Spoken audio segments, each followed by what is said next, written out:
Welcome to episode 3 of the Kori J podcast.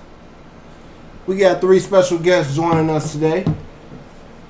We got the return of Chris the God, Ill Will making another return, and then we bringing on a new guest to the show today, Matt, joining the show today.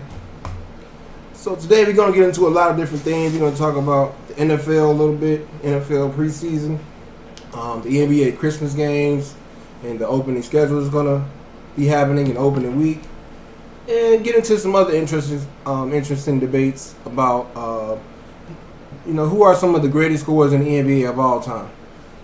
So let's get into it. We had the 2018 NFL Hall of Fame class introduced recently. And some of the headliners in that class was Randy Moss, Ray Lewis, Brian Urlacher, Terrell Owens, and Brian Dawkins were some of the big names. Chris, if you want to start off, what are some of your most memorable moments from these players? If you can pinpoint a few things. First of all, when I think of Randy Moss, I always go back to his rookie season when he first came into the NFL.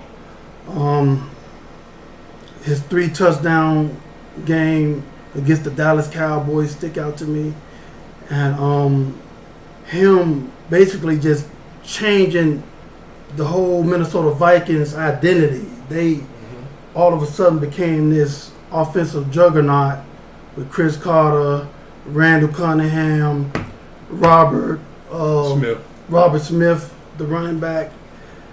And they just had so many weapons, Jake Reed and those guys. They had a tight end. That's what I think about the most when I think of Randy Moss. Cold defense too. And Ray Lewis and Urlacher and Dawkins and those guys are just pretty much afterthoughts. But after Randy, you automatically go to T.O. and him having his own Hall of Fame ceremony. Ill Will, what do you think? Do you think it was a problem that T.O. didn't come to the Hall of Fame ceremony and chose to go his own route, or do you think it was kind of justified in being that he was held out of the Hall of Fame for so many years? Personally, I think I'm in a minority on this. I like what T.O. did. He explained it quite well. He said he felt like the Hall of Fame dissed him because he should have been on first ballot, no questions asked. I agree with that. And as far as him being a problem, he was never a problem off the field. Like, he was never arrested. You never catch him drunk driving, beating on women or anything like that. So T.O. was never a problem off the field. So the Hall of Fame convinced me with all that BS they was trying to pull, saying that he was such a problem, trying to promote and put it in the media that he was such a problem child, and that was the reason he wasn't first ballot, when statistically speaking, all his stats, besides Jerry Rice, says that he should be a first ballot Hall of Famer. Absolutely. And there's no debating that statistically. And I just think it was a PR stunt. I think some people in the media were ticked off that they didn't have a good relationship with T.O., and so they used it against him and penalized him for that. So I liked him having his own separate ceremony. It was like giving them a big F you, figuratively speaking. So I had no problem with it. Yeah, T.O. definitely should have been the first ballot Hall of Famer. I do think there's some people in the media that kind of, painted him as this bad teammate and used that against him as a reason not to put him in the Hall of Fame, But what do you think, Mac? Is there any player in this Hall of Fame class that stood out to you, or do you want to give any further comments on the T.O. situation? Well, I'm going to say T.O. for last. Well, Ray Lewis, man, I mean, that was my guy right there. I mean, him and Urlacher, that whole debate, the whole time they was in the league, man.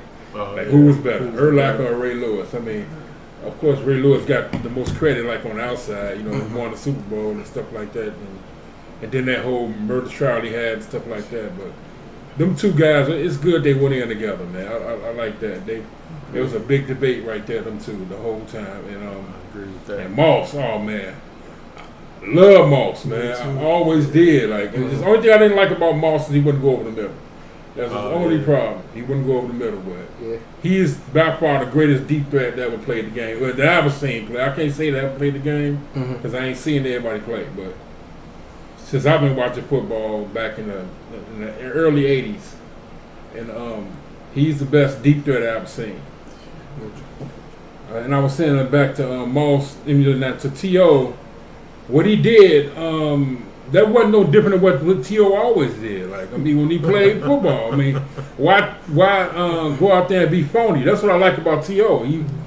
He wasn't phony. He did have a little troubles on the teams he was on, but it's like one thing I always couldn't stand when it comes to a lot of these players in the league. They get out there like in the media and stuff like that, and they turn to a totally different person. Like Ray T.O. Lewis. Yeah, Ray Lewis did that. Yeah, Ray Lewis. And but T.O. he's like he was always a problem. He was always T.O. And, he was always T.O. was always T.O. So this time, they did him like that. Wouldn't let him in the Hall of Fame, first ballot like he should have been. So he said, you know what? Why should I y'all turn me down for some old ignorant reasons? So why should I sit up here and go kiss y'all butt now? I'm gonna do what I always do. Just like the time when he was into with his quarterback on the Eagles, McNabb, and he went out there and was lifting weights In the driveway. in the driveway. Had a whole big media circus out there. That's T.O. I mean, that's why change now.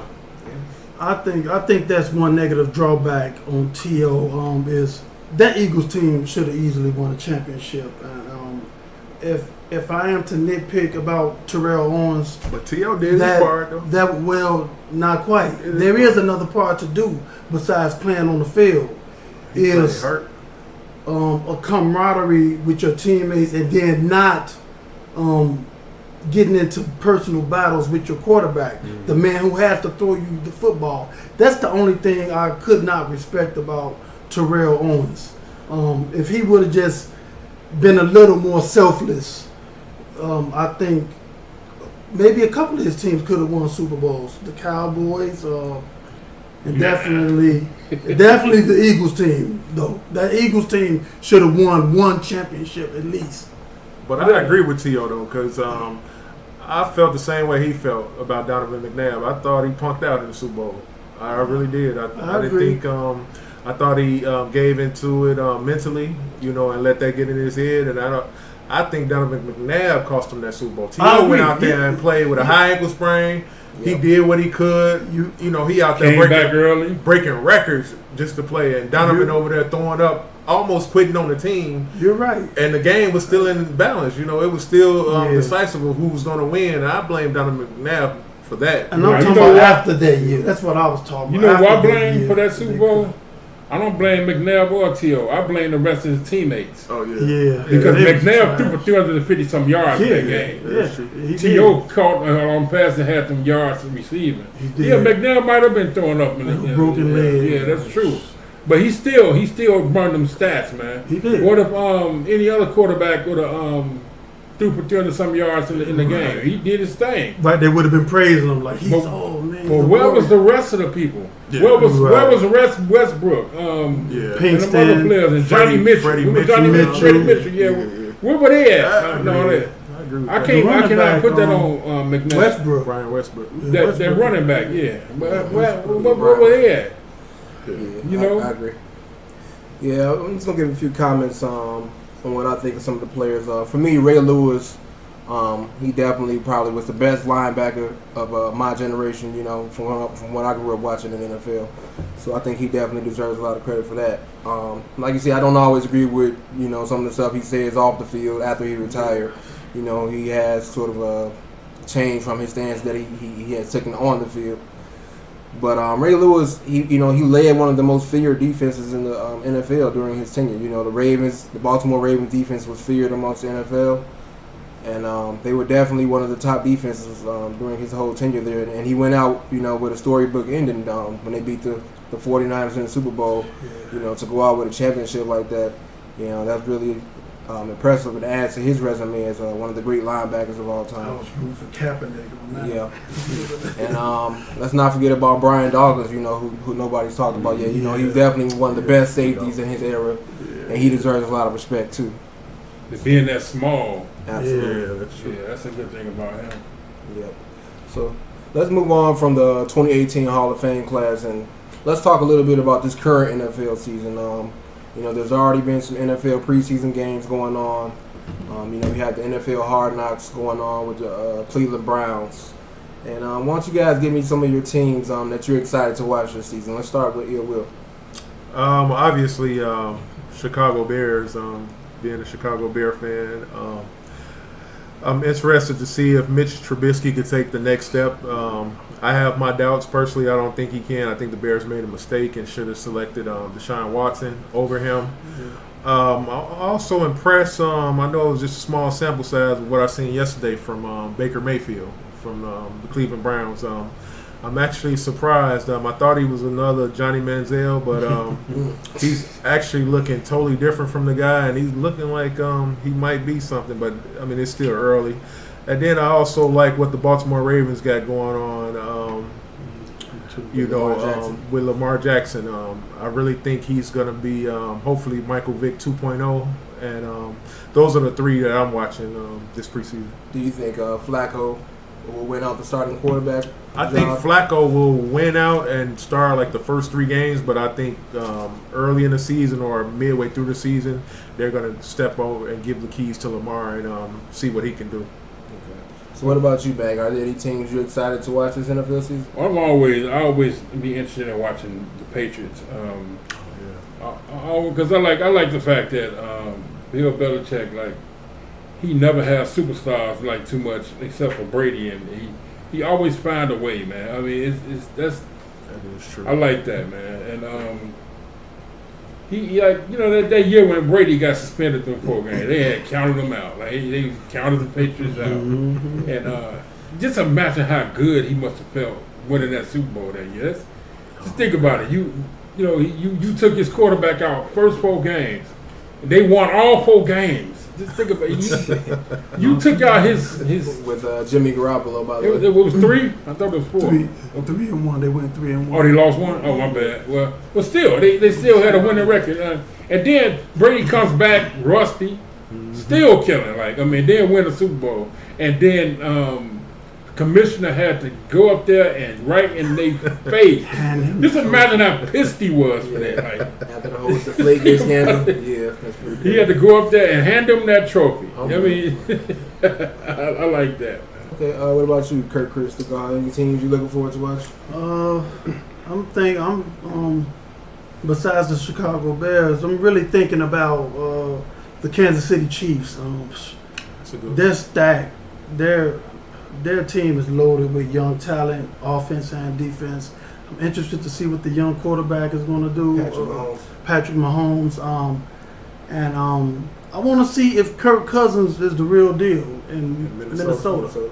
Okay. I'm really interested to see what's going to happen in the NFC North. That's really what I'm thinking about. Okay, I think it's you brought up an interesting point about Kirk Cousins. Pro Football Talk had ranked the Vikings as the #1 receiving corps in the league. Wow. So I thought that was interesting. You have Stephon Diggs there, Adam Thielen, Rudolph. So they do have a really good receiving corps there. And Dalvin Cook should be coming back this year, who was injured all of last season. That guy's awesome. So I think the Vikings are going to be definitely a formidable team in the NFC. One of the teams I was interested in was the LA Rams. They kind of put together a Madden team, in my opinion. They brought in Marcus Peters, one of the top corners in the league. They brought in Akeem Talib. This guy's really feisty. He's going to get after you. But Donald's still not. And yes, that's what I was going to say. They need to get Aaron Donald signed if they want to be, a legitimate threat in the NFC to me. Because to me, Aaron Donald is probably one of the top 2 or 3 best defensive players in the league for sure. So they have to get him signed and under contract. I wanted to ask you, Kori, what you think about the Oakland Raiders situation? Yes. So I had the Oakland Raiders as one of my interesting teams too. They also are having a holdout issue as well with Khalil Mack. And we know how good Khalil Mack is, a linebacker for the Raiders. So from what I've heard, John Gruden hasn't even spoken to Khalil Mack in months. I know John Gruden gets a lot of respect for some of the things he's done in history, but to me, I kind of feel like John Gruden, he kind of has an old school mindset, and he's not really willing to adapt to the new era of the NFL. So I kind of think he's going to have to make some adjustments, as far as reaching out to your best player in Khalil Mack and getting things done. But would you have anything to say about the Raiders? John Gruden. John Gruden, you know what John Gruden is known for? Winning that one Super Bowl and those looks he put on his face. The Chucky look. Them looks, like a lot of times them looks he put on his face, like they say he got a football face. He do have a little funny looks. Other than that, he won a Super Bowl and that's it. I mean, and what's the name team he won with? Who was that team? Dungy. Tony Dungy, right? Yeah, that was Dungy squad that he won that with. All those players. And that's what he known for. Like, I mean, a lot of people get all this credit for them coaches get all this credit for certain things, but they don't even be the big deal like they make them out to be. And he ain't coached in so long, so he's still trapped in that old generation. So he come back now. And and players are different now. It's different. You can't treat them the same way you treated them back then. His contract is ridiculous. Then you get like a 10-year, $100 million contract. $100 million for a coach, and he don't want to pay his star defensive end. Yes. $50 million or whatever. Yeah. So I definitely think that's unfair that Khalil Mack was fined close to $1 million for missing the preseason game. What do you think it will? Well, I always felt Gruden was overrated. Because like Mac said, he got most of his pub and hype off of what Tony Dungy built before Tony Dungy was let go by the Bucs, and that team was already stacked, and they had an outstanding defense. All they had to do was get average quarterback play, and that's what Gruden provided. Brad Jones. So I always thought Gruden was a little overrated. And now I feel like he's out of touch with this generation. Not to call your star player like Mac someone who's been producing, to even have just a simple conversation. I'm not saying he's responsible for negotiating his contract, but that's your star player. At least tell him how you feel about him. Build up his ego a little bit, and that's the bare minimum that he should do. And I think his years in the booth, he feels like he hasn't missed anything, so he's taking for granted how different this generation is. And I think the Raiders are going to suffer when you see the season start, because they have some talent on that roster, but, I think Gruden is going to not get the best out of those guys. He's actually going to do a lot worse than people expected. Yeah, I think that's it, Tracy. Unless he changed. I want to touch on a little bit on Will brought it up in the beginning, the Cleveland Browns. I'm not sure if you all been watching NFL Hard Knocks, but Jarvis Landry gave a really good speech. Where he was talking about the Cleveland Browns culture and how they had a losing mentality in previous season, and Jarvis Landry was basically saying he wanted to change the culture of the Cleveland Browns, and, to make them more have a winning mindset and working to get better every day in practice. So. Very passionate speech. Yeah, it was a really good speech.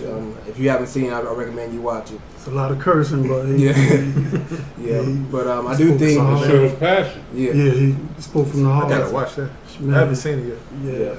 But I do think the quarterback battle between Tyrod Taylor and Baker Mayfield will be interesting. I do think Baker eventually will take over the starting role at some point this season, but I don't think Tyrod Taylor is no slouch either. I agree. And don't throw the man away so fast like Dallas did. What's his name? Tony Romo. Tony Romo. Yeah. They miss him like a big dog right now. Yeah. I mean, Tyrod threw injuries. He had 5 for 5 on the completions, and he threw for 99 yards in the preseason game as well. So I don't think it's we could just throw Tyrod out the starting lineup right away. Give him a chance to Baker a chance to earn his spot. I had Tyrod Taylor on my fantasy team one year. That dude won a lot of games for me. Yeah, that's true. Wow. And he's a very efficient quarterback. He doesn't turn the ball over a lot. Yeah, so, that's true. That's true. Yeah. Okay. Let's move on from the NFL preseason and upcoming season. So we're gonna get into the NBA.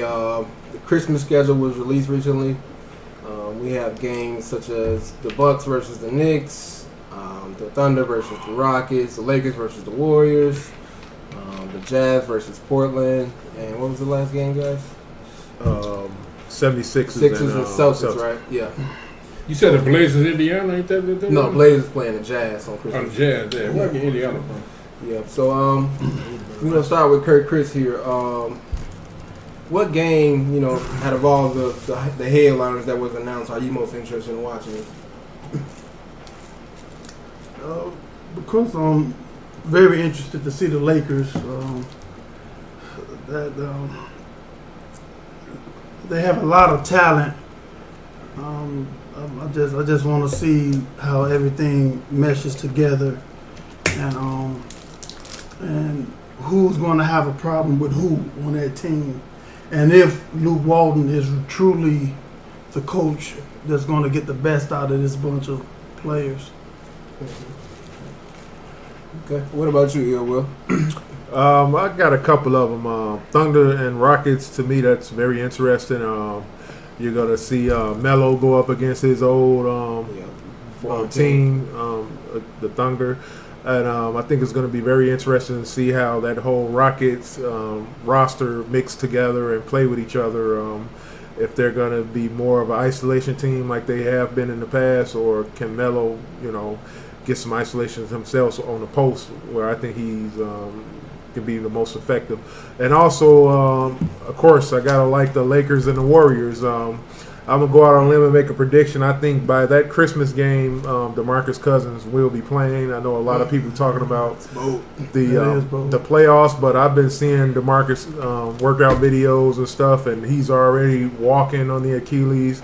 And strengthening it, and he's actually doing some basketball activity on the videos I've seen. So I'm going to say that he'll be back by Christmas, and that probably will surprise a lot of people. What about you, Matt? DeMarcus Cousins, the good thing about that is he ain't got to work so hard now on the Warriors, so he can let that thing heal properly. There's only been one player to come back successfully from Dominique. My boy.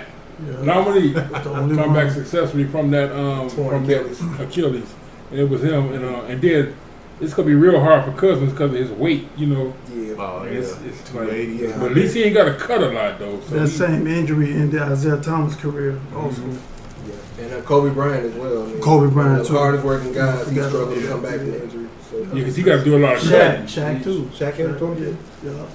With Boston. Oh yeah. But older Shaq. Yeah. That Lakers Warriors game. It's one thing that LeBron's gonna have to change. To me, is stop doing so much isolation. Because to me, I've really been thinking about him now. Although he is one of the greatest all-around players I've ever seen, and I used to say he's the best small forward I've ever seen. I can't give him that title no more. I'm gonna tell you why. It's not because of what you think it is. The reason I say that is he don't play small forward. By definition, the definition of what a small forward is, he don't play that position. LeBron James is a point guard because he controls the ball all the time. Small forwards don't control the ball that much. That's true. That's why I'm not saying it because he ain't. And I wonder if he can play without the ball like the way he played now. By him playing that way, he's going to eliminate a lot of the Lakers. They're going to be eliminated like the little bus they got on their team. What's that bus name? Jerry Ball. Lonzo Ball. Lonzo Ball. I don't agree with that. But I said Jerry Ball. If you want to say that, he's eliminated now that LeBron is there. I'm sorry to tell y'all this, but he's done because his one ability was he had some good court vision. LeBron is there now, and LeBron don't sit down. He is a monster. He will play the whole game for the whole season. So I'm sorry. He's gone. Alonzo Ball is gone. Okay, it's interesting. Any more comments about the Christmas games? I'm missed in that OKC Rockets game. Definitely, that's gonna be a good game. Westbrook toned it down a little bit. Did they pick up anybody else? They traded for Dennis Schroeder from the Hawks. They got picked up Nerlens Noel in free agency.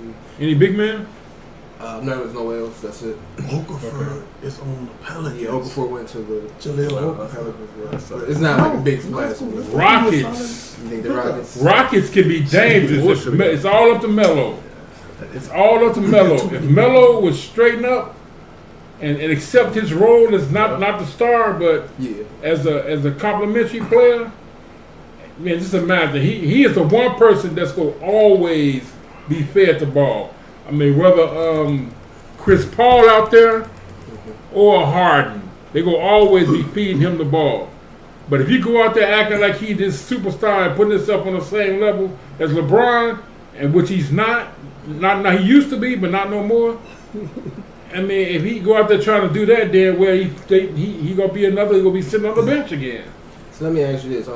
I know you said you don't think LeBron can change his game. Do you think? No, I said I wonder if he could change his game. Okay. I don't know if he. Do you think Carmelo Anthony is going to adapt to their role? You think he's, as the third guy, and because in OKC they suggested that he come off the bench, and he kind of got for that. Like, I'll never come off the bench. I'm Carmelo Anthony. Do you think he's going to all of a sudden now buy in with Chris Paul and James Harden there, and Mike D'Antoni, who he's had issues with in New York? Do you think he's going to buy into that, or is he still going to think I'm a superstar in this league, like you said? That was doing the Jeremy Lin. For me, thinking about his past, I think he's going to do the same thing. Now, what I hope he do is get it together. Okay. Because I think if he actually just accepts the role that he's not the star, I think he'll get a lot of playing time. He'll get a lot of shots because they'll need him. That's one thing the Rockets didn't have, was like they had 2 point guards. He just got to make his shots. Yeah. Period. He got to lose that attitude, man. Everybody got to. All the greats somebody always had to tone it down, man. Like Jordan he knew that when Phil came there, Jordan knew that, okay, I'm going to have to tone down some of these shots. I'm going to have to accept that Scottie Pippen's coming in here and he's going to start putting up some points along with me. It's going to help me in the long run. If Jordan would have kept playing the way he played, they never would. They wouldn't have won no championship. I don't think they would have won no championship. He wouldn't have played as long as he did, because he would have been wore out. Because he used to put up so many shots a game, and they used to beat him up so much. And but yeah, so if he do decide to just be like, I'm gonna accept the fact that this is Harden's team, I'm gonna be number 3 choice, and I think they could do some damage if he can straighten himself out. Do you think? Last year they went to Game 7 with the Warriors. Do you think with the addition of Carmelo Anthony, they could maybe beat Golden State this year in the playoffs? I don't think they can beat Golden State, but they'll give them 7 games. Man. They'll give them a good problem. Fight. They'll give them a problem. Okay. But see, the reason they won 7 games against the Warriors, a lot of times it was the Warriors' fault too.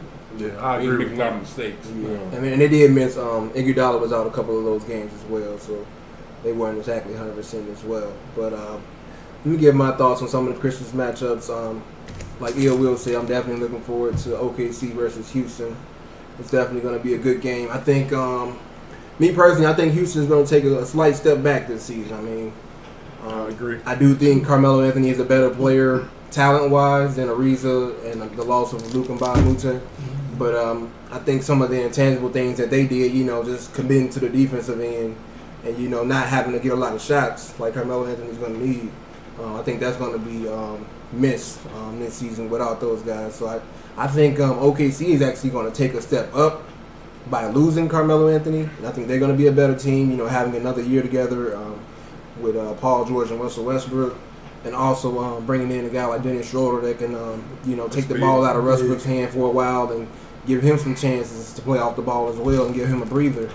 So I got OKC rising up this year and being a better team than they were last season. And I got Houston descending just a little bit, not by much, but descending a little bit, at least record-wise. And I think it's going to be a closer matchup between those two teams this season. Of course, the big headliner on Christmas Day is the Warriors versus the Lakers. We get to see LeBron James with his new team go up against the Warriors for the 4th consecutive year now, 4th Christmas in a row that they have played each other. And I want to sort of comment on some of the comments that Mac made. He said he thinks, LeBron James is very ball dominant, and he thinks Lonzo Ball is not going to be effective playing alongside LeBron James. So I do think LeBron in Cleveland last season. Let's take a look at the roster. I mean, they lost Kyrie Irving, who was a superstar point guard in the previous season. The season before Kyrie Irving left, Kyrie Irving actually had a higher usage rate than LeBron James. And for those that don't know, usage rate is like a percentage that you have the ball in your hands. So Kyrie Irving, you know, he controlled the ball most of the time the season before he left LeBron James. And then LeBron James was second on the team behind Kyrie and the amount of usage and the shots that he took that year. But last season, you lose a guy like Kyrie Irving. Isaiah Thomas basically didn't play, you know, for most of the season. So they're left with no point guard depth, you know, with the loss of Kyrie Irving. So I think LeBron James, you know, he can be a point guard, like you said. You know, I would call him a point forward. But you know, when you don't have that many playmakers on your team, you know, with losing a guy like Kyrie Irving, I think you have to sort of dominate the ball. You know, I mean, if you look at the roster, let's go through it. George Hill, if you look at his career, he's never been like a playmaker type point guard. You know, he's kind of he's a great shooter and a great defender, but he never was like, you know, a 7 or 8 assist type of guy. You know, set guys up, point guard. You know, you got J.R. Smith on the roster, who we all know is a 3-point shooter. He's not gonna create for a lot of the guys. Kevin Love can play make out of the post and, you know, get guys buckets, but he also needs someone to give him the ball as well. So I think LeBron kind of had to, you know, dominate the ball last season with the rosters that Cleveland had. I mean, if we're being honest, I think it's pretty impressive that he got that roster to the finals, you know, being with the kind of one-dimensional player that they had in Cleveland. But as far as this shit with the new Lakers teammates, I don't think Lonzo Ball is going to be useless alongside LeBron James. Based off what some of the things that Magic Johnson has said, they kind of want to play LeBron James off the ball more this season.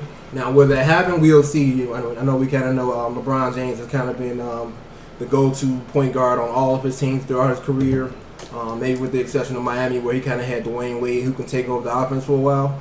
But based on what I've been hearing from the Lakers this upcoming season, you know, Magic wants. I mean, they brought in Rajon Rondo. I mean, do you think they bring in a guy like Rondo with a guy like Lonzo Ball, who are both, you know, sort of pass-first guys and playmakers for LeBron James to still run the point guard? I don't think that's the case. So, you know, I think, you know, guys like Rondo and Lonzo are going to be, you know, more distributors this year. And we may see a different LeBron James this season. We may see LeBron James more in the post, maybe with a more score-first mindset. You know, and I think that'll be interesting to see, you know, what kind of play style he's going to play this year. You guys going to comment about that? When you got 2 point guards like Lonzo Ball and Rondo that pass first, like you said, that's a perfect recipe for LeBron to just say, I'm just going to purely score. And just probably have the best scoring season of his career. With passes like that, and Brandon Ingram not that bad with the ball either, you know. This could be a very good thing for LeBron and the rest of the surrounding players on the Lakers ball club. They got a lot of scorers, including Michael Beasley, Kentavious Pope can put it Beasley. up. Yeah, Michael Beasley is on the Lakers now.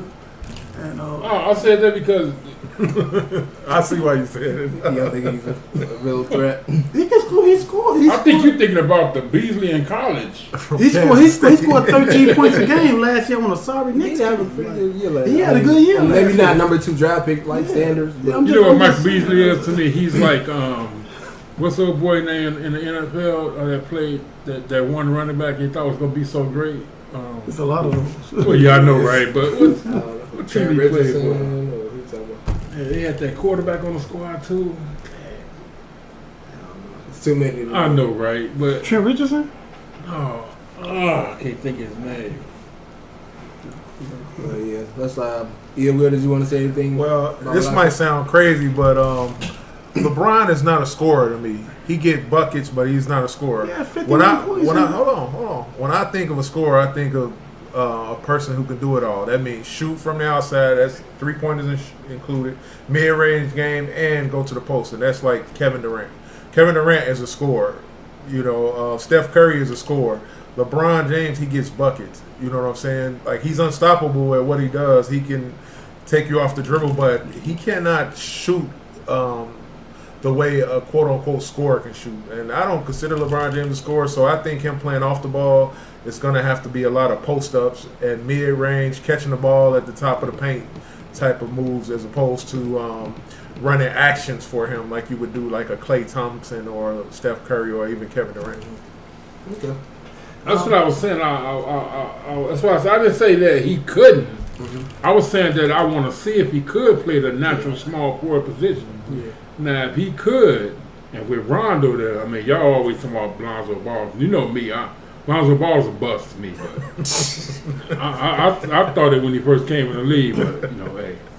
I mean, a lot of people like the guy, you know, but I think about Rondo running the point, and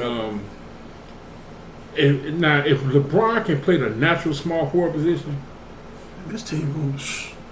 You think that? no, I'm talking about him. Period. Like I'm just thinking about him himself. Like this dude went his whole career playing the point.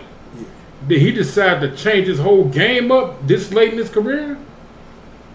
That's amazing. You know what I'm saying? That's like, I think he can. I mean, I think he can. But would he be able to accept somebody else making those decisions? That's the big question. And then let's not forget about Rondo's attitude on the court. Now, what if something ain't going this way? Is he gonna start acting an asshole? Yeah. Fair. That's the thing. Like, is he gonna start acting like an ass if things don't go his way?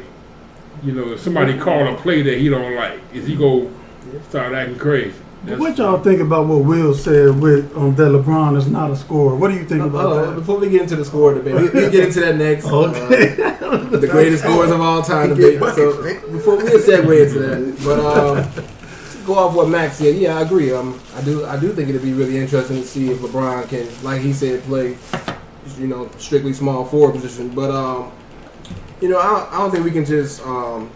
I mean, one of LeBron's greatest strengths is being one of the best passers of all time, if we're being honest. I mean, he's kind of a Magic Johnson, you know, Michael Jordan hybrid, if you want to say.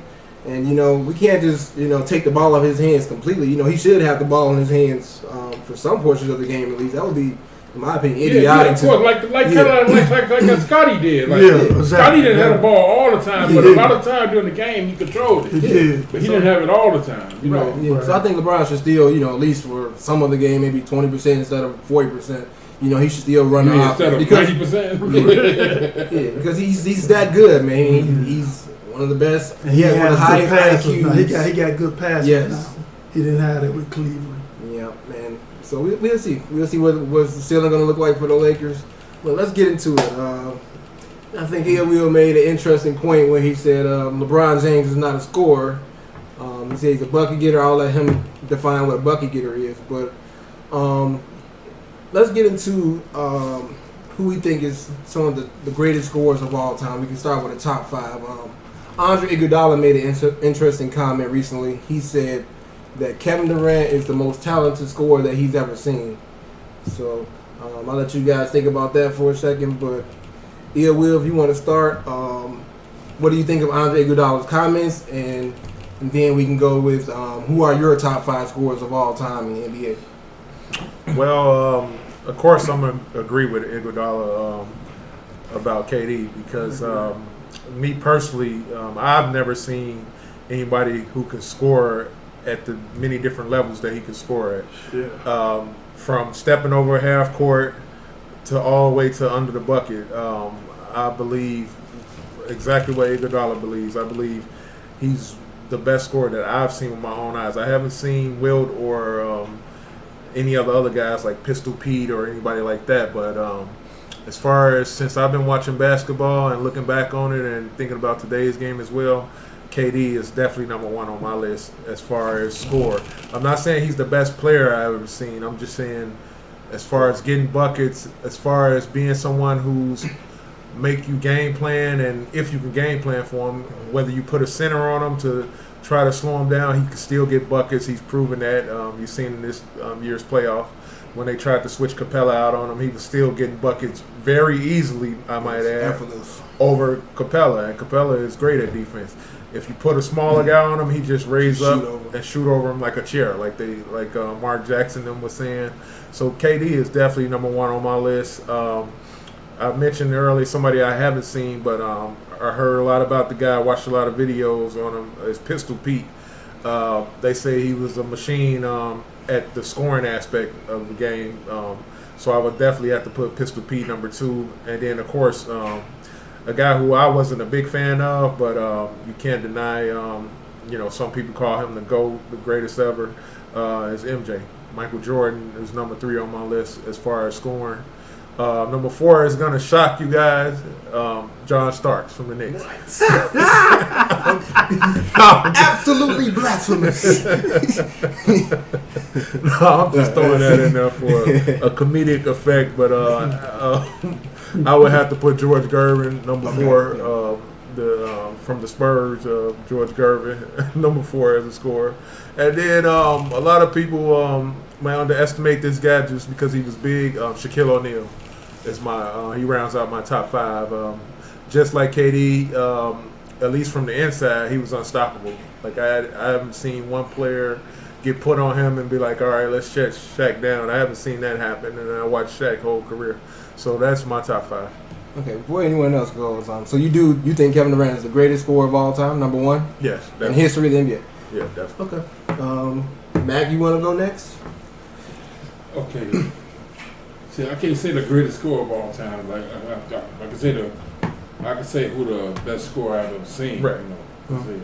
So I mean, I can put a top 5 together, but I ain't gonna say what order it is. Okay. But now when I say a scorer, I mean you can either go like just if you just say just scoring points, and you really it don't matter where they score from, they just score. They put up a lot of numbers. Or do you mean like prolific scorer, like score from all over the place? Whatever you want to define it as. Are centers excluded? No, he put No, centers just on- anywhere. Like I mean, I'm just saying. He put centers on yours. I mean, so but I say definitely KD is a great scorer. I can't say he's the greatest scorer I've seen. He goes somebody else. People don't. Nobody said him, but he's a great scorer. I don't like this guy, but I'm gonna be honest. This guy can score. He can score. And Kobe Bryant. No question. That dude can score some Definitely. points. I got him in mind. Kobe Bryant can score some points, man. Yes. I agree. Dominique Wilkins was a great scorer. He was the only one to win a scoring title during Jordan's whole career, besides Jordan. Nobody else won one but him. Jordan won one every year he played, except when he came back. But during that whole time that he's on the Bulls, he won a scoring title every year except 2 times. One time when he got hurt, and another time in his rookie year. And the only person to win those scoring titles was Dominique. He won Jordan's rookie year, and he won that year that Jordan got hurt. I know Karl Malone was scoring a lot of points, but he was never winning those scoring titles. Right. He just was a scorer that just scored the same amount of points at all times his whole career. Right. That's why he's above Jordan on the scoring list. He was a consistent scorer. Yeah. Mm-hmm. So you got Karl Malone on the top 5? He could be. Kareem Abdul-Jabbar. Yeah. Can't miss him. Was a great scorer. He's a great scorer. KD can't play on the inside. I don't agree with that. He's not strong enough to play on the inside. Okay. He's a mid-range jump shooter. He can shoot long threes, but he get in that hole, he'll get destroyed. In today's game, though? He's still not strong enough to move nobody out the way. To score. If somebody, that's one spot KD don't want to be in. It's down there where them centers and them power forwards at. But even though they don't play like the power forwards, but still, KD don't want to be down there because he's not known. That was a problem they had with him coming out of college. Is that he couldn't bench press 100 some pounds? Yeah. What they said? Yeah. He couldn't bench press 100 some pounds. Right, and that's because he's not a strong player. Can't nobody stop him, though. No, I'm not saying that that's stopping him from being a great player. I'm just saying that was one thing against KD is that he's not a strong player as far as like power. Is he in your top 5 of scorers? Yeah. Oh yeah, definitely. Yeah, he's so okay. Yeah. Okay, my top 5. Kevin Durant, Kobe Bryant, Michael Jordan, of course. Kareem Abdul-Jabbar, and Dominique. Yeah, Dominique. Okay. What about you, Chris? You want to give your top 5? My top 5 is Michael Jordan. I struggle with number 2. I want to say it's between KD and Kobe. It ain't even no competition. Yeah, KD, then Kobe. And number 4, I got Bernard King. You know, I mean, people. A lot of people don't remember. Yeah, he's a great scorer. What he used to do to the league, like this guy before his knee got wrecked. I mean, this guy was putting it on everybody, on legends, Bird, Magic, whoever's out there against the Bulls. Nobody, it don't matter who was going up against them. But number 5 is a tough one. Between Kareem and I got David Robinson as one of my greatest scorers that I've seen, because the man, I saw him put up 71 points in a ball game. And that was, I ain't never seen nothing like that for a left-handed center like that to put up 71 points. He was trying to win that scoring title. Yeah, he won. He beat out Shaq for the scoring title. Last game of the season. And that's my top 5 right there. Okay. Let's give my top 5. You guys so disrespectful. First, I gotta give Michael Jordan credit. To me, he's number 1 on my list. He's the greatest scorer of all time. You know, consistent 30-point scorer in the playoffs. He's number 2 all time in all-time playoff points scored. Number 4, I believe, in NBA history on the scoring rankings behind Kobe, Karl Malone. Number 2 to who? He's number 2, LeBron James. Ooh. So I'll get to that in a minute. Who Ill Will said wasn't a scorer. He get buckets. But Michael Jordan is number 1 on my list as the greatest scorer of all time, because you couldn't stop this man. He gave you consistent 30 points in the playoffs where it matters most. Easy. And he's hands down number 1 to me. Number 2, who I feel like none of you guys have mentioned this guy, which is pretty crazy to me. Wilt Chamberlain. Oh. Well, This guy scored, hold on, let me finish. He scored 50 points in one season, average 50 points in a season. He had another season where he averaged 45 points in a season. Like, come on, man. This guy scored 100 points in the game. Let me finish. He scored 100 points in the game. How can you not have him at least in the top 5 of your all-time scorers list? I mean, I gotta take out David Robinson. Blasphemy. I'll take out David Robinson then. Okay. So I got Wilt at number 2 on my list. Now I will say just a slight knock on Wilt. The season he averaged 50 a game, he did take 40 shots a game. So, you know, if we're being a little bit objective here, in his era of basketball, 40 shots, nobody's taking 40 shots today in the modern NBA, for a whole season. Westbrook. No, he's not taking 40 shots a game. No, he's not. I can look up the numbers. Not a game, but a game. Will average 40 shots a game. Oh, wow. I'm saying he averaged 40 shots a game. So, yeah, that's the one knock I can say against Will. He did take a lot of shots, and he got a lot of points. But he's still number 2 on my list. Number 3, who I feel like is so disrespected amongst the scoring rankings, I got LeBron James at number 3 on my list. This guy has been scoring 20 points every season since he came into the league. He's gonna be consistent. You can always count on LeBron and give you his 27, 7, and 7, and that's been the same way. Very Karl Malone, since he came into the league. And just like I said, Michael Jordan is number 2 on the all-time playoff points leaderboards. LeBron James is number 1. So I would love to question Will on how he doesn't think LeBron James is a scorer and he's number 1 in playoff points in his 15th season. Who knows how long he's going to play? I mean, he can blow that record away. You know what I'm saying? But you know why though? Why? Exactly. Why? It's because he played in more games than them too. Exactly. And that's not a knock against LeBron. I mean, that's a durability thing for LeBron James. For him not to miss many games, because Michael could have played more games, but he kept retiring and But let me finish my scoring list. So I got LeBron James at number 3. I think he's the most underrated scorer of all time. People talk about this guy like, oh, LeBron's just a passer. He's more like Magic Johnson. But how can you be just a passer when you're on pace to pass Kareem Abdul-Jabbar for the number 1 all time in points? I mean, right now I believe LeBron James is 6th or 7th on the all-time scoring list. He's behind Dirk Nowitzki.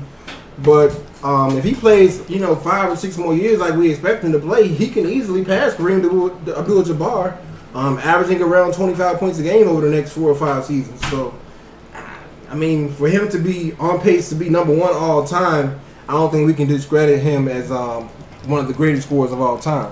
Moving on from LeBron, number 4, I got Kevin Durant. As Ill Will and many of you all say, he's a 7-foot scoring machine. One of the most unguardable players in the league. You can't really do nothing with him. You just gotta, do the best you can to try to stop him. But Kevin Durant is going to get his buckets regardless. He's going to get 30 whenever he wants to.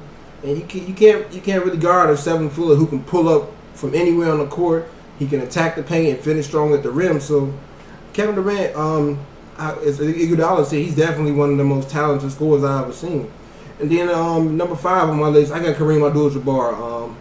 This guy is the definition of longevity. He played over 20 seasons in the NBA, and gave you consistent points. And the sky hook is one of the most unstoppable moves in basketball history. So, Kareem has to be in my top 5. I mean, especially being the number 1 all-time leader in points scored in NBA history. So that's my top 5. Do you guys want to make any comments about that? Yeah. Well, okay. For one, let's get to the Will Chamberlain thing. Why I didn't put Will Chamberlain? Like when I first started naming my people, I said I can't talk about somebody I ain't see play. I never saw Will Chamberlain play. I've seen clips and all that. I was naming people that I've actually seen play basketball. Oh, okay. And that's why I didn't put Will Chamberlain there. Okay, as far as your comments on LeBron, no, I don't. LeBron is one of the greatest scorers I've ever seen, but he's not one of the top 5 greatest scorers I've ever seen. Oh, okay. That's my thing. I'm not saying that makes sense. Yeah. He's not a great scorer. He's just so not. You said that. He's not a top 5 great scorer I've seen. What's the difference between getting buckets and being a scorer? Will he explain that? Well, to make it plain, I just think Kevin Durant is a better all-around scorer than LeBron. Like, that's not even a surprise statement. By that, I mean he can score from anywhere on the court. And LeBron mainly does his scoring, more closer to the basket than KD. That's a bad thing? No, it's not a good or a bad thing. I'm just saying, as far as if I had somebody to go get a bucket at the end of the game, I'm giving the ball to KD. I'm not giving the ball to LeBron. I'm giving it to KD if it's a choice between those two. The title's on the line. We dribbling the ball up the court and we cross half court. I want KD to have that ball in his hand. That's what I'm saying. Okay. As far as so, do you agree that? So, would you say the same thing about Kobe Bryant, who also can get his shot from anywhere on the court? Kobe Bryant is a volume shooter. He'll get you 3 for 39. 7 for 30. He's a volume shooter. He get buckets also, but exactly with Kobe, if the game's on the line and we coming across half court, and I got a choice between KD with the ball in his hand or Kobe, I want KD with the ball in his hand. No, I'm asking Kobe Bryant versus LeBron James. Would you rather have Kobe as a guy who can get a shot anywhere, like you said with Kevin Durant, or LeBron James who more attacks the paint, but he can also hit the 3 and he can play in the post as well? If I have to choose between as a scorer, and if it's like a championship on the line, I want Kobe to have it over LeBron. Yeah, I want Kobe to have it over LeBron. It's just like I would want Mike to have it over LeBron. Mm-hmm. I just think they have that killer mentality. I don't think LeBron, and they make their free throws. Right. I don't think LeBron. He thinks differently from those guys. So if that's the question, like if it's championship on the line, or if we're just talking about, all right, we need a bucket to win the game, I want Kobe to have it because he's a killer. Okay, so I'm glad you brought that up, Will. Let's talk about killer instinct and killer mentality. I hear this word thrown around a lot for guys like Kobe Bryant, Russell Westbrook, killer instinct. Michael Jordan's got the killer instinct. He ain't no killer. Westbrook's not a killer. Okay, we believe Westbrook out. He's aggressive. He's not a killer. He ain't no killer. Okay, what about Allen Iverson? Is he a killer? Is a killer instinct? Yeah. He's a killer. Okay, so can someone define for me what killer instinct is? I would love to know. Please define. That means that no matter what time of the game it is, I mean, at the end of the game, in the fourth quarter, which I gotta admit, LeBron has turned into that. Yeah, he did. I agree. He didn't used to be one, and you gotta admit that. I don't agree. LeBron used to be terrible in the fourth quarter. You're talking about recently, though. Recently, LeBron been I can see a that. murderer in the fourth quarter. He really have been. I mean, he has really upped his game on that level. Big time. But before, like on Miami, He was not a killer. no, he was terrible in the fourth. So can you guys? I still haven't heard a clear definition. What's killer The instinct? killer instinct is a person that will not be stopped, no matter what. So does this mean they win? You know, they close out games more than others? Or Well, they willing to more go and game try. winners? Yeah, try. They willing to try. They might miss, They but might fail, but they will try. They will keep trying no matter what. They don't quit until that last bell ring. Okay. And do you? So are you all saying that LeBron James has no killer instinct? No, he had. I just No, said that. I just no. said he has it now, but he didn't have it a couple of years ago. He didn't have that killer instinct. That was the only thing I said was wrong with his game was because, and I used to always tell you that LeBron James would not back in about 3 or 4 years ago. LeBron James would not. He would be running away in the fourth quarter. He was just still being a distributor when he should have been a killer. Yeah.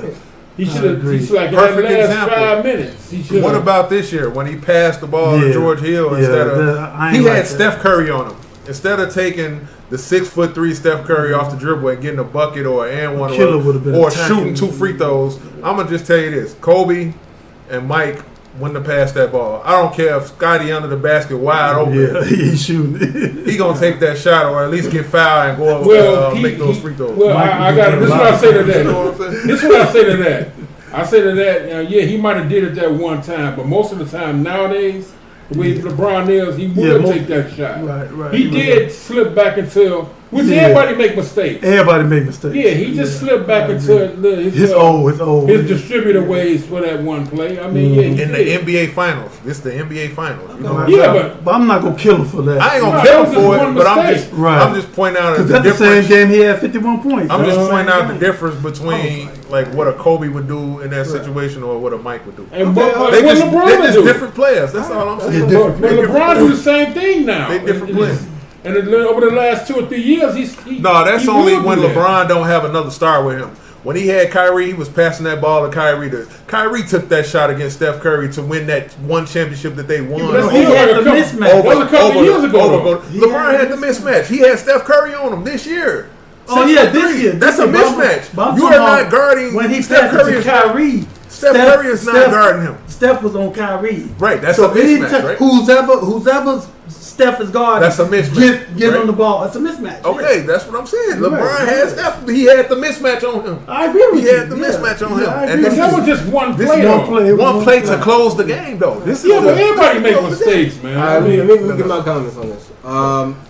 You guys say, oh, if that was Michael Jordan, he would have took the shot. What about Michael Jordan passing the ball to Steve Kerr to hit the game winner? You guys don't say use that same thing for what Michael Jordan did. Is that when he passes the ball to a teammate and they make the game winning play, the only difference is LeBron's teammate missed the shot, or he got the free throw line and missed the free throw. So now it's held against LeBron James Well, because his I'm not teammate. always missed the just shot. told you. rules. It was always different rules for Michael Jordan. Yeah, Everybody so- knows. But I just I don't told think you I it's don't fair. hold it against you. I don't think it's fair to criticize LeBron for making the right basketball play. That's what I'm saying. Right. Is it, should we rather him take the Kobe approach and shoot over 3 or 4 guys? Oh well, he took the shot anyway. He had Derek Fisher wide open in the corner, but at least he took the shot. But let LeBron James make the open play like he passed it to Kyle Korver in the 2016 finals. Right. He had a wide open corner 3 and he missed the shot, it but for you the know LeBron got killed for it because he passed to Kyle Korver, who's one of the greatest 3-point shooters ever, and he missed the shot. Is that Corey- LeBron James' fault? Corey, you're right about that, but let me defend what Will is saying. Will is saying that too many outside of those plays. You know the plays we talking about. You're not stupid. You Yeah, but know- that was you years see ago, it though, too. is what I'm saying. No, listen. Even this year, Will right. You see it. We watched the game. Yeah. There are a lot of plays where LeBron could beat his man. He could beat the guy clearly. He's getting ready to lay it up, and he decides to pass it out. You gotta make the layup instead of trying to get the 3 all the time. There are a lot of times LeBron always has a mismatch because he's LeBron. So, you know, sometimes you just gotta go into killer mode. I hate the term, but You got to go into killer mode and just, I'm attacking everybody who on me. I don't give a damn who it is. Okay. And use your gift. Your gift is better than Corver's. Your gift is better than George Hill's. Your gift is better than every goddamn player on your team. So the higher percentage shot is LeBron. All right, so you still think LeBron is the higher percentage shot when he got 3 guys on him? No. And there's a wide open man in the corner. LeBron should still shoot because he's LeBron James, right? Not when there's 3 people on him. When did that happen? That's what In I the want. 2016 finals. I just want listen. Let me explain. In the 2016 finals, let me break down the play for you because I got photographic memory. In the 2016 finals, he drove on Kevin Durant, he drove on Draymond Green. Kevin Durant came over to help in the paint. And Kevin Durant was guarding Kyle Korver, so he left Kyle Korver to come help LeBron at the rim. To help defend LeBron at the rim. Shot. Yeah, he passed to Korver. You saying that's the wrong play, right? Because he's LeBron James. He should shoot over Draymond Green and Kevin Durant, who has a 7-foot wingspan. At least and go to the Draymond line. Green, who's the defensive player of the year. Go to the line. That's the Shoot problem. over. He afraid to go to the line. That's the problem. He can't make. I'm not saying he's afraid to go to the line, but I will say this: if he was a better free throw shooter, he would do what Will is saying. So shoot it anyway. No. Y'all blaming him too much right now. He can't make his free throws to the right, at least 80%. Give me 80% foul shooting. Scotty was the same way. You know what I'm saying? Y'all know I never want to say Kyle that. Korver is the You greatest couldn't trust him at the line. uncontested You couldn't three-point trust him at shooter. the line. It's a big difference It when he was get contested uncontested. and contested when you look at his numbers. What did he do in this year's final? He was horrible because Golden State was contesting him. Kyle Korver? Yeah. I'm saying the play I'm talking about, he He was was wide that way open. with the in the- Bulls. He was the same way with the Bulls. Yeah, exactly. He let D Rose them down, man. Yeah, he let us down too many times. All right, I just want to say one more thing. Go ahead, Mac. Well, I agree. Okay, I agree with Kori on that tip right there. He's a natural distributor. Yeah, he is. That's what he is. But like I said, he great at has it. changed over the last few years. He has become more of a killer, more of an attacker. You At mean the since end of the Kyrie game. not on his team, which would be last year, right?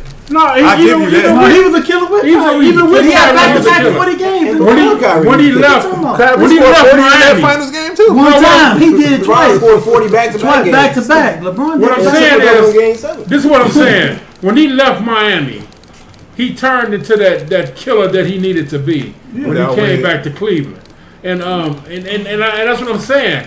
Now, okay, He dominated the first finals when Kyrie wasn't there. Come on, man. I mean, else was on now the he team? do every now. He Who else was did on the 30. Okay, wait. Can I 37 finish? games. He had to. Can I finish? Let me finish. Now, what I'm saying is, he has changed. He's turned more into a killer, and but every now and then he do drift back into the distributor mode. I mean, it's hard to keep He that can't be up. perfect. He gonna make Yeah. He ain't perfect. Nobody's perfect. You're right. I mean, I agree with that. yeah, he probably didn't find one play where he did that and the guy didn't hit. Right. That's true. Right. But most of the time now, LeBron does his thing, man. I'm gonna get a man But credit. I'm with what KD said. It's easy to be the best player when ain't nobody else on your team.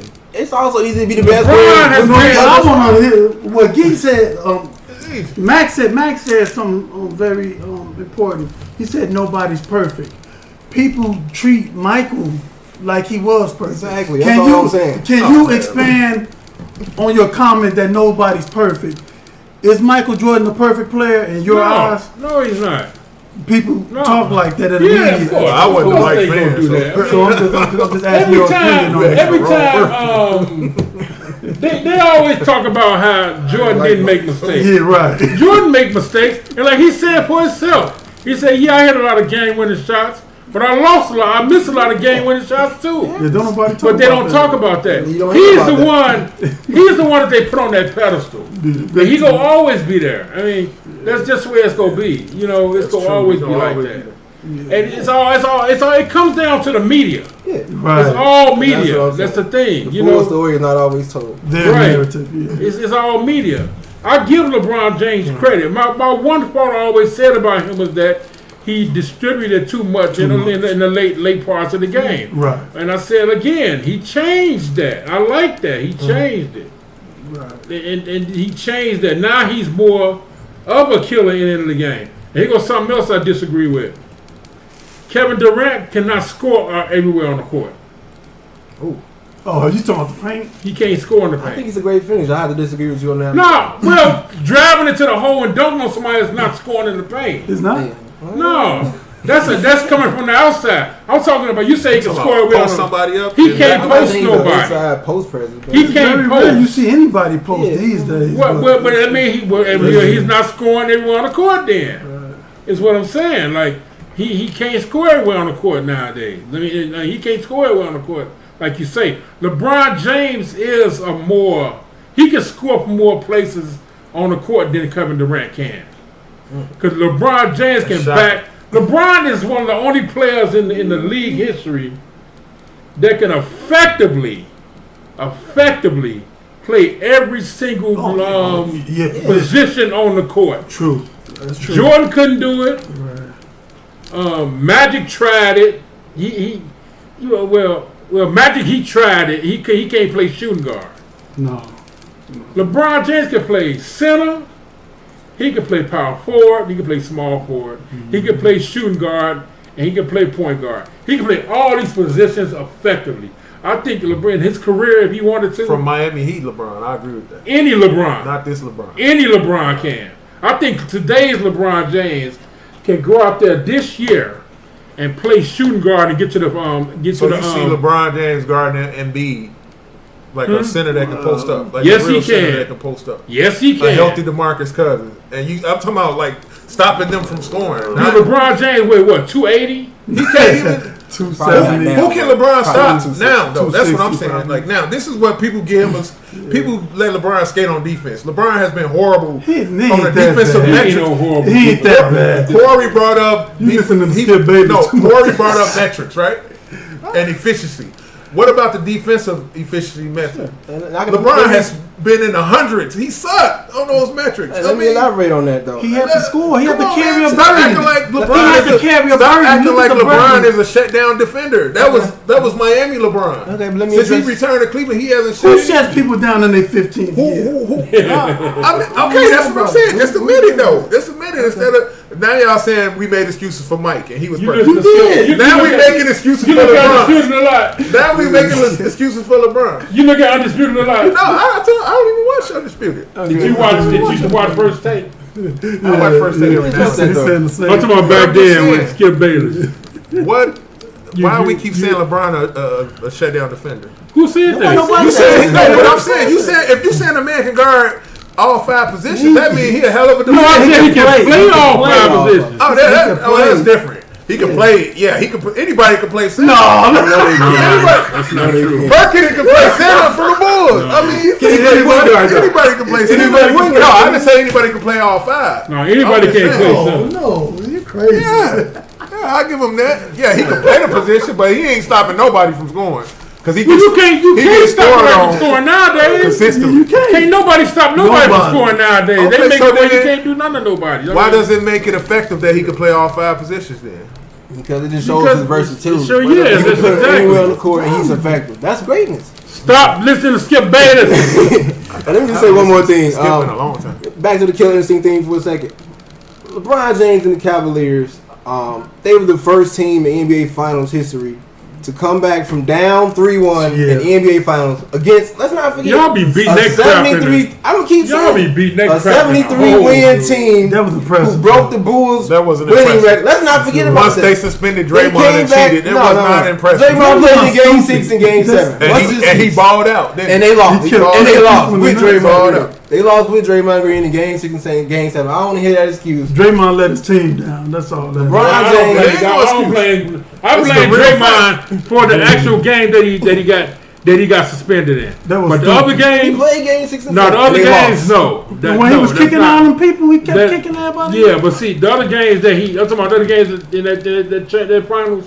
No, you know who fault that was? Who? It was Steph Curry's Oh, fault. Steph- Fine. yeah. You Somebody never said- talk about. You don't want to talk about You Steph never Curry, talk about but you Steph criticize It was LeBron Steph James. You never Steph talk Curry. about Steph Curry. Because see, you let him off But the Steph hook. everybody Curry's ain't- weakness. Ain't nobody let- saying he the greatest. You know what Steph Curry's weakness is? You He said wouldn't the even greatest mention shooter it. of all time. You said he ain't He's the cheated. greatest something.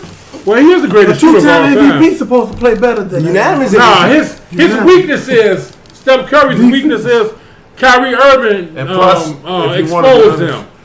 He wasn't 100% healthy. He was. Does any other superstar get that excuse? He was not. Kyrie Irving exposed Steph Curry. It showed that Steph Curry can't do both things at the same time, effectively. He can't stick no great player and score at the same time. Kyrie exposed that. Yeah.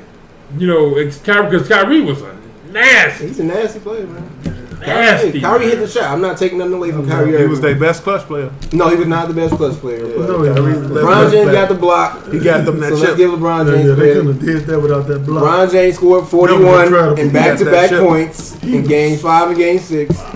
And he had triple-double in Game 7. So, and LeBron James historically is one of the best Game 7 players ever. So I don't get the whole killer instinct narrative. But see, you keep He's bringing one of the that best up. Game 7 But players. see, you gotta forgetting one stat when you bring that up. What's He that? has been in the most Game 7s than anybody else too. That's good. He's played the most Game 7s. He's had the opportunity to shoot more shots in Game 7. Is that bad? No, I'm saying when you say he's one of the best Game 7 players of all time, yeah, of course. If you're the star on a team that be in this game all the time, see the greats don't get to Game 7. They Russell's a star. Russell with that. Russell Westbrook is a great player, and he don't Russell ball out. Westbrook is not a great player, dude. Oh, you feel the same way? He's a great regular season player. I told you this. Yeah, he. 100 times. you ain't- Russell Westbrook You ain't never is a said great regular season player, but Yeah. when it comes to the When it comes postseason, down to it, I think he's not a great postseason. I think he'll fall. that. And everybody call him a killer. Skip Bayless called him No, a he's killer and all aggressive. this. It's a difference between Yeah. being a killer and That's being what I'm aggressive. trying to say. But you Westbrook is can't aggressive. kill. Just I because you shoot a lot want to of see shots, him. I want to see he if can Westbrook can kill when they count. When they count, can he kill? When in the playoffs, Well, against Utah, he did. Utah told him. He got outplayed by Ricky. That's what I'm saying. Yeah. That's what I'm saying. That's like all through the season when you can barely touch players Regular now. season. Regular season, he is gonna kill people. Yep. Run out there and just run in a hole, put his head down like Ginobili used to do. Yeah. Just running over, put his head down, and he can score. That's true. But what about in the playoffs when all that pressure's on him? Will he be able to do that in that situation? That's the thing with Westbrook. I agree. And my main point was there's different ways to kill. That's my point I'm trying to make here. You don't have to take the Jordan and Kobe approach where, you shoot it no matter what. Magic Johnson was a killer too. Oh, yeah. Just because he didn't take the last shot, he made the right play every time. And I know Magic had the tragic Johnson series just like LeBron James had the Dallas Mavericks series. Yeah, it happens. Some guys have bad series and they mess up and they weren't clutch at that moment. But that don't mean their whole career is defined by that moment. Michael These had a guys bad are series killers. against Seattle. Nobody Yeah. talks Michael about was it. getting though. locked up by Gary Payton. Except Shannon Sharp. He the only one that brings it up. Well, you know what I'm Shannon saying? Sharp is a Jordan hater. That is a fact. That's like bringing up Skip Bayless. Yeah, he. Oh no, but I'm just saying it happened. just It saying. happened, We but just it's saying. not. Great look, players Skip- have bad moments. Skip Bayless makes stuff up. Shannon Sharp just spoke the truth. He don't. I ain't never seen What was him. bad for Mike? What did make Mike up- average that series? I ain't never I don't know what he averaged, but he gonna average 20. But his percentage was like it's in really the low 30s, field goal like in percentage the 30s. against Seattle. You know, Shannon and they Sharp still. is- And he was Dennis just Rodman hating on- should have. He was hating on Jordan a couple of days ago. I don't think he Shannon hate on Sharp. Jordan. I I don't really think don't. he's a hater. I think he just tell the truth Yeah. about just like nobody wants to hear it. That's the Yeah, bottom that's line. what it is. But what was the point of him talking about Jordan? Now Jordan didn't have to say nothing. He came on there and said, "I applaud." He said, "I applaud." Who calls James." LeBron LJ? Nobody calls him Yeah, LJ. he can call I heard him say LBJ. I think he called him LJ. I think that was actually a thing of respect to me. I call it respect. They call him MJ. He called him LJ. I think that was a That's how I respect look thing to me. I think, People call him LBJ. I was yeah, but he actually, called him. I think that was a surprised he even respect said thing, something. Who dude. was the LJ? That's Larry Johnson. Yeah, that's what I know. No, When I no, think no, of no, LJ, no. Say his name. when I think of LJ, LeBron I think James. of You want to hear you No. say LeBron James? I'm thinking of this. We want to hear you Now, if he say would have LeBron said James. nothing, y'all would be like, Mike ain't saying nothing. You know what He I'm did saying? say nothing. He's in the win-lose Mike Gator, situation. man. For me, talking about Michael He Jordan, was talking about LeBron. the way he James. hate on, The one that we can finish. the way that Michael Jordan be hating on LeBron James so much, he hate on LeBron James so much. I've heard over the years, and he came out right then and there. Yeah, he do. He came out right then and there and called the man LJ. I think that's a sign of respect. That's what I look at it. Yeah, as. Michael couldn't win in that situation, but still, I think he did win. Now they wanted him. But I think you're wrong about Shannon Sharp. Shannon Sharp is a Michael Jordan hater. That's not. He always have been a Michael Jordan hater. I don't believe that, bro. You know, they both from Chicago. You know, yeah, Shannon Sharp, but he claimed Georgia though. He was born in Illinois, but I mean, Jordan was born in New York, but he made his name in Chicago. Is my whole point. And Jordan claimed North Carolina. That's what No, he claimed Chicago. I mean, North Carolina. Yeah, he loved North Carolina, but North Carolina. Chicago is his fame. That's where his fame is from. Yep. And but Shannon Sharp is just he's a hate. Because he probably seen some clips or somewhere.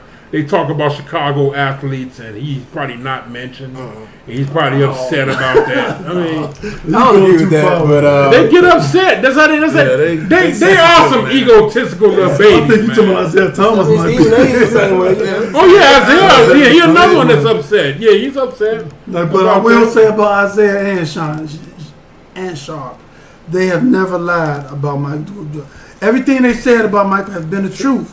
It's just that don't nobody else say it. So it sounds like a lie because don't nobody say it. And you even said you said Michael Jordan is not perfect. If Shannon Sharp Shannon Sharp said that same thing you said, oh man, look at Shannon hating on Michael. Like, no, but my point, this is my thing with Shannon. You told the truth. You told the truth. He's not perfect. No, but see, my whole thing, they was nitpicking Jordan right there.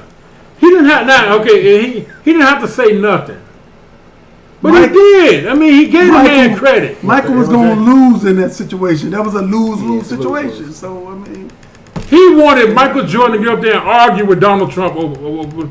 And my big question, and nobody's asking this question. What did Shannon Sharp say? Did he write something up there? I don't know. He said a lot on his show. Yeah, but did he write anything with LeBron was Well, Trump didn't say I like Shannon Sharp. He said I like MJ, right? No, you want to hear from Michael Jordan? No, my question is, he's judging Jordan on what he said, but what did he write? Did he stick his neck out there and say anything about? But did he judge Jordan on? Because Jordan didn't come at Donald Trump or whatever. Yeah, he said. Why didn't he? If he got all this stuff to say, why didn't he write down nothing right there under that tweet or whatever it was? But Shannon do speak out for the black people. Why didn't he write on that tweet? I don't think he has to write on the tweet. He commented on the tweet. Yeah. Now if you want to sit up there, what is it? Don't judge unless ye be judged. Yeah. You know, and if you go sit up here and talk about what this man didn't do, but Skip Bayless said worse stuff. Skip Bayless said worse stuff on that same scene you talking about. What? He said when Shannon Sharp had something to say, Skip said worse about Jordan with the he don't stick out. Why didn't hear what Skip said? I just happened to be looking at. Oh, okay, you ain't hear the whole thing. No, I was looking at YouTube one day and I saw the little thing, the remark he made. I saw the remark he made and I made my comment. Skip Bayless said a lot worse than what Shannon said, and I was surprised because. I don't even pay attention to those shows. You know what them shows is? They're not even real. They before the show starts, they go, okay, I'm gonna be anti-him today. You gonna be anti-him today. Yeah. That's what they do for ratings. Anytime you're doing something for ratings, you're not being real. Some people do speak the truth up on these shows. Like I would say Isaiah Thomas, like man, 90% of the stuff he say on all his shows, He said a lot of true stuff that you won't hear from anywhere else. I just can't trust them up there talking. Like none of them dudes be keeping it real, man. I think they and if you do keep it too real, they take you off the show. True. Next thing is like Jalen Rose. Yeah, Jalen. What happened to him with Skip Bayless? He killed Skip. Oh no, he murdered. Right. He was on the show. He wasn't on the show no more. A long time, y'all. No more. He wasn't on there no more. Richard Sherman. Yep.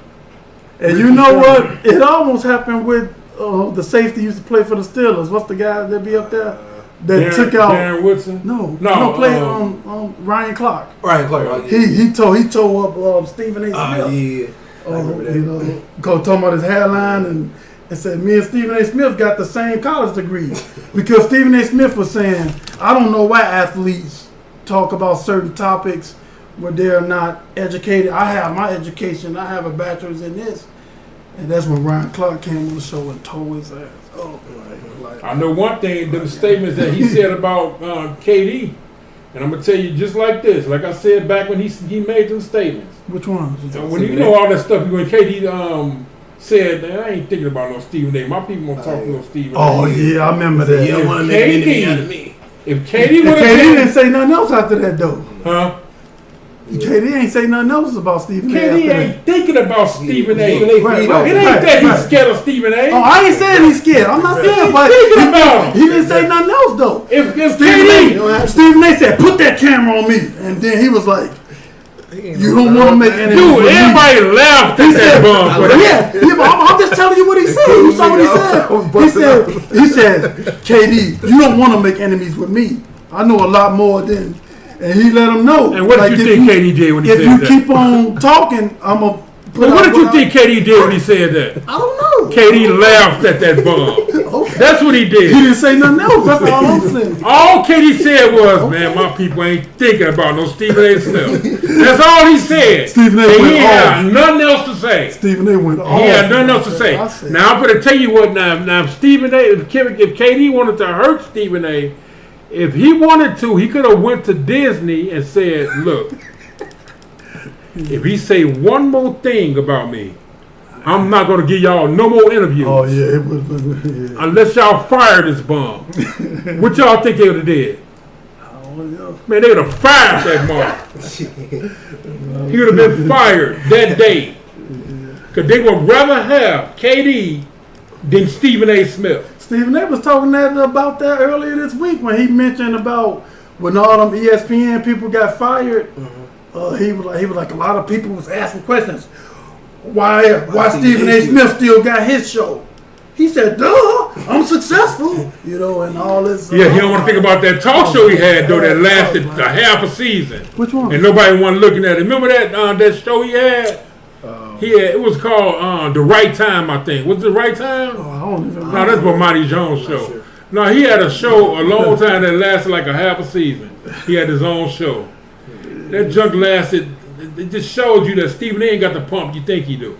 I will say now though, he's probably the face of ESPN. Yeah, now radio. After they got Skip. Yeah, now Skip's gone. Stephen A. is probably the most valuable. You know what Stephen A. is? Commentator. Stephen A.